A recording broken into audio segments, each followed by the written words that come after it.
Hello, my name is Duncan and welcome to Backwards and Donkey and Bath Books. And it's Tag Tuesday. So I thought I would do my first highly original first time tag.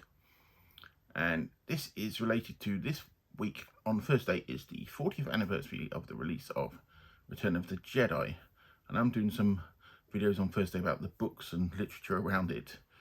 Because when Return of the Jedi was released in 1983, I was the sweet age of 15 years old and I was excited to see the film. So I thought I'd do a book tag related to that. But you don't have to like Star Wars or the films to do this book tag. It's just going to be a set of prompts.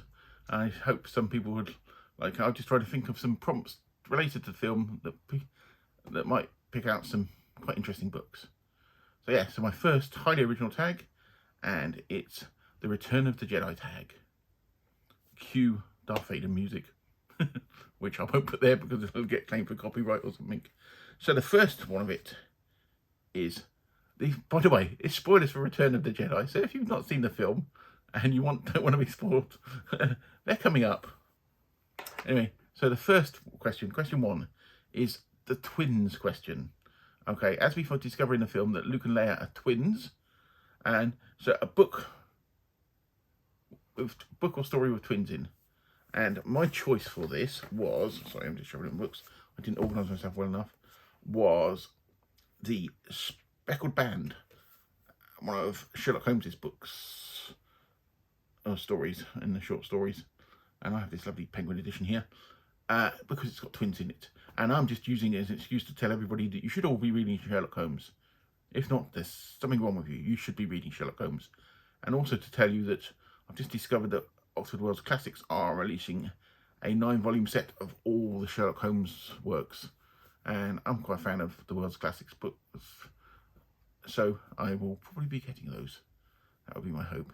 So yeah, so that's question one. That's number one. And the second one is about a redemption arc. In this, Darth Vader obviously goes on a bit of a redemption arc. The beep at the back of my computer, which I forgot to mute. So, but anyway, a redemption arc.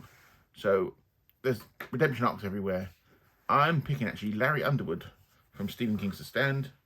This is one of my copies of the book. I've got 2 copies. I know some people have a love-hate relationship with The Stand. All I'll say, if you've not read The Stand, I'd recommend you read the version, not this version that Stephen King added about 300 pages to, but the shorter version. Because I think it's tighter, better written. I think it just gets, this version is a touch bloated, even though I enjoy it. But yeah, Stephen King's classic The Stand, about post-apocalyptic, about a virus that takes over the world, and it's to do with God and the devil and redemption. But Larry Underwood is a character I picked from there. And Stephen King, I'm not big on Stephen King. There's a few books of his I really like. So I'm not the big aficionado of him, but The Stand, I think, is a really good book, especially the shorter version. Okay, so question 3 is the Death Star. Okay, stick with this. I've actually got 3 books I picked for this. You can pick 1, 3, or whatever you want to do. It's about, because they had the Death Star again, a different Death Star in the 3rd film, Return of the Jedi. They're basically almost retelling the same story again. So I'd like to hear your suggestions for books that are retelling a story from a different angle, from anything. So I will start off with John Gardner's classic Grendel, which is telling this Beowulf story from the monster's point of view. And if you're a progressive rock fan, the band Meridian's song Grendel is based on this book. That's a great little book. It's not actually a long book to read, so pick it up and read it. It's good. It's only just over 100 pages long, I think. 123 pages. And it's great. John Gardner's book of Grendel. One of the others I picked, so I just flipping my books around, is Robert Silverberg, Gilgamesh the King, his retelling of the saga of Gilgamesh. And that is really good. It's a really good telling of the story. And Robert Silverberg's always worth reading anyway. But his retelling in this sort of historically fiction-y type book is great. And Gilgamesh, if you didn't know, is probably one of the oldest stories around, I think, people claim. And thirdly, I will pick up Thomas Mallory's Le Morte d'Arthur, one of the most classic retellings of the King Arthur tale.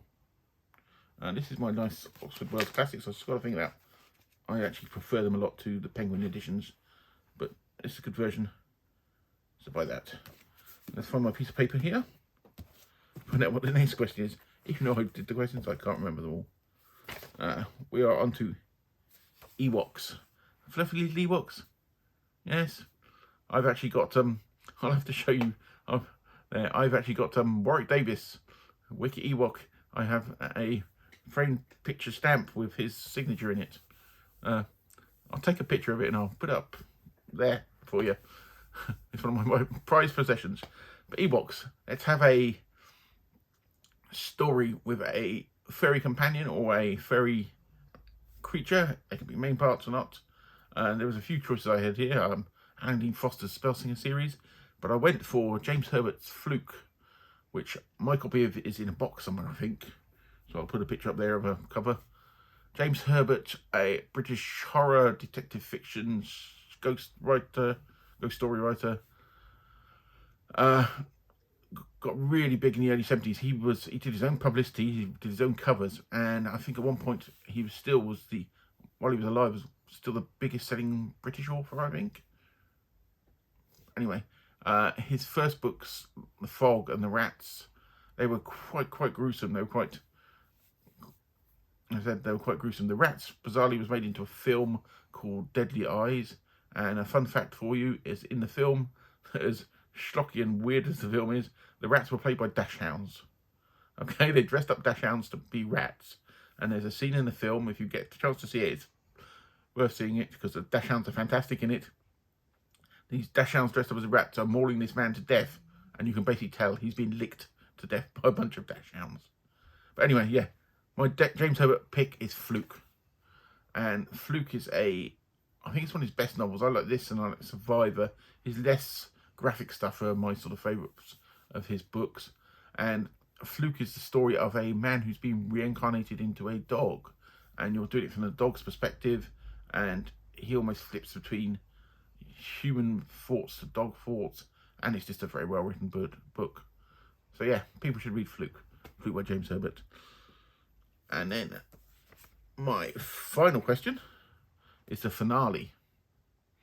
Okay, I know in trilogies lots of times they can be disappointing. The third book can sort of be a bit of a letdown because you get your expectations so high. People do the same thing with films.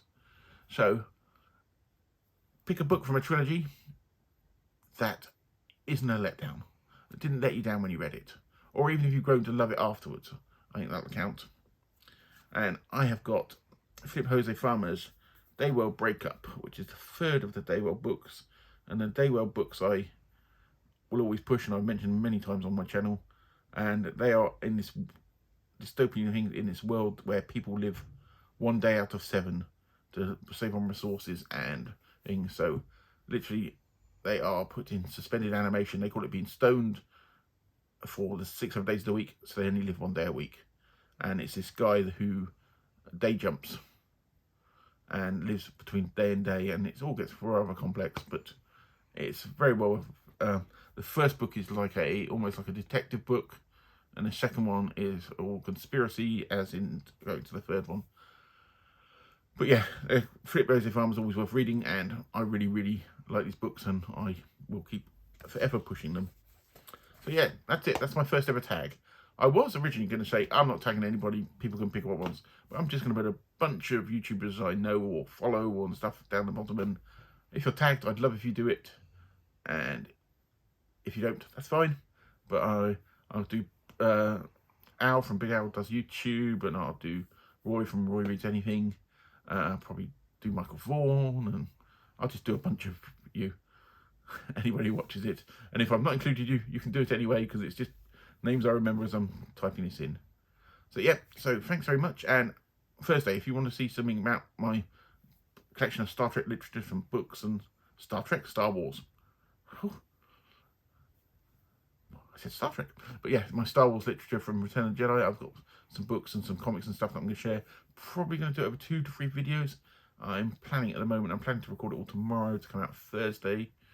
And I will speak to you all then. But if not, I hope you enjoyed this tag, my first original tag, and I just hope anybody who does it enjoys doing it. Okay, and thank you very much, and see you soon.